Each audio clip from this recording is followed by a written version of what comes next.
Assalamualaikum Mbak, selamat pagi. Saya senang bisa bertemu dengan Mbak hari ini. Perkenalkan, nama saya Dewa Turjana, biasa dipanggil Wada. Saya adalah mahasiswa Politeknik Kemenkes Semarang yang akan mendampingi Mbak. Kalau boleh saya tahu, nama Mbak siapa ya? Putri. Mbak suka dipanggil siapa? Putri. Baik Mbak Putri, bagaimana perasaan dan kabar Mbak Putri hari ini? Saya merasa nggak baik-baik aja sih. Bagaimana tidur Mbak Putri semalam? Saya nggak bisa tidur semalam. Baik.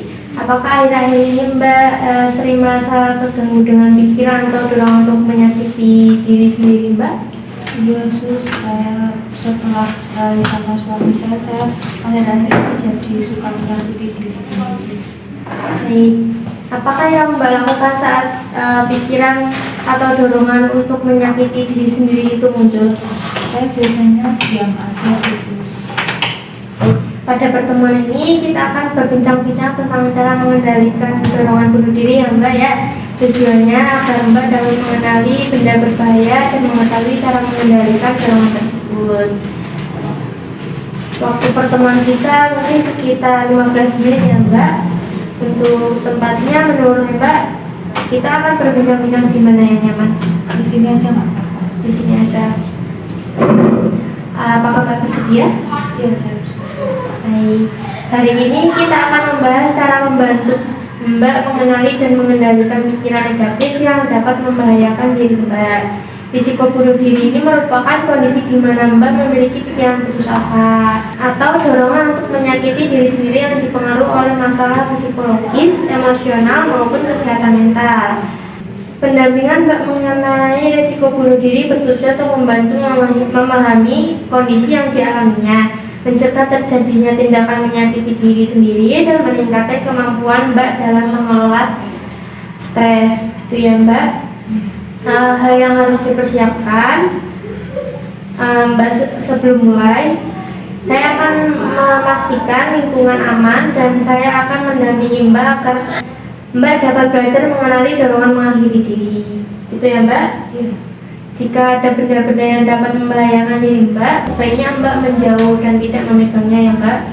Bagaimana kalau saya ajarkan cara untuk mengusir suara-suara tersebut? Apakah Mbak bersedia? Iya saya bersedia. Jika suara itu muncul, Mbak dapat menutup telinga begini ya Mbak, dengan rapat seperti ini. Lalu mengatakan dengan keras, jauhi saya, pergi, kamu palsu, begitu ya Mbak. Sekarang Mbak bisa coba lakukan yang saya contohkan tadi. Jauhi saya, pergi kamu palsu. Ya baik, bagus sekali ya Mbak. Dengan cara ini Mbak dapat lebih mampu mengendalikan suara-suara tersebut sehingga dorongan untuk menyakiti diri bisa berkurang. Mbak bisa melakukan ini ketika suara-suara itu muncul di diri Mbak, begitu ya. Baik, bagaimana perasaan Mbak setelah melakukan cara yang tadi kita pelajari? Saya lebih senang sih, saya juga mau mencoba. Baik, kalau boleh Mbak sebutkan nih benda-benda apa yang dapat membahayakan diri Mbak? Misalnya tuh pisau, cutter, tali juga bisa. Oh, ya. Baik, bagus sekali Mbak bisa menyebutkan ya benda-benda yang berbahaya. Baik, coba Mbak praktikkan lagi ya cara yang sudah kita praktikkan tadi.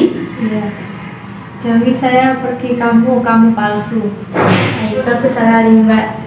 Selama kita belum bertemu lagi, jika Mbak melihat benda-benda yang dapat membahayakan diri Mbak, segera jauhi ya Mbak. Dan jika suara-suara itu muncul kembali, lakukan cara yang sudah kita pelajari tadi.